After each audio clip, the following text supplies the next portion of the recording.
Updated regulations are shutting down opportunity. Today, we're closing more businesses than we open.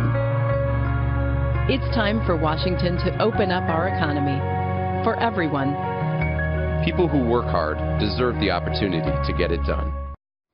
Well, that was a clip from a new ad. The new Republican Super PAC created it. That's the name of the Super PAC. The group's grow right now. They would like to rebrand and reinvent the GOP. Joining us now, Chairman of that PAC, Florida Governor Rick Scott. Rick, Governor, thanks for joining us.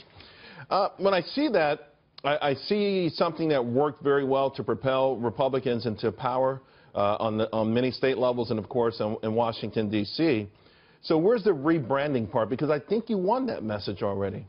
Well, we need to continue to deregulate. We need to continue to open our economy. Instead of this closed government-run economy, unfortunately, we still have that. We have it at the federal level, and we have it at some of our states.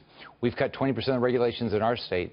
So what I want to do is take this message nationwide, talk about if we're going to get this economy going, the biggest thing you can do, tax cuts are very important, but it's really deregulation, streamline the permitting process.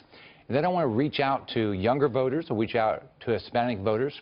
We had a lot of young voters in my races, my two races, and we won the Hispanic vote. I think the Republican Party should be the party for young people. Open economy versus a closed economy, open government, open choice in schools, open choice in health care, all these things. And it's a winning proposition. I agree it's a winning proposition, but I studied this for a long time. A young voter, a young Hispanic voter, or others who may be bombarded with different messages that last more than the commercial. Maybe they watch Steve Colbert or you know, whatever it is. You know, the mainstream media has a lot of tentacles out there. How do you overcome that in these commercials to connect the dots? To me, as a 22-year-old just coming out of college and not necessarily trusting Washington, D.C., but hoping that at least I've been told these regulations are what's going to give me a lift up. Sure. Well, if you think about the younger voter, think about Lyft and Uber rather than a government-run program telling you what your options should be. They're very supportive of these things, so Republicans should embrace these things. You take the Hispanic voters, they want to live the same dream we have. The dream is having an economy where it's open to them, where they can, you know, it's not some regulation that's preventing them from opening up starting a business or being hired.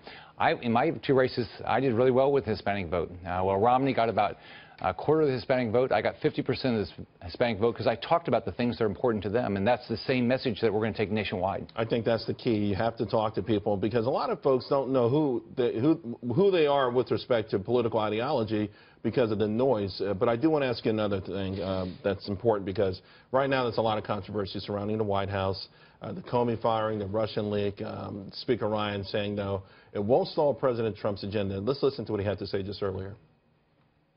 We have an obligation to carry out our oversight regardless of which party is in the White House. Did we make people's lives better? Did we solve problems? Did we fix the problems that people are confronting in their daily lives? That, to me, is what matters most. We're going to walk and chew gum at the same time.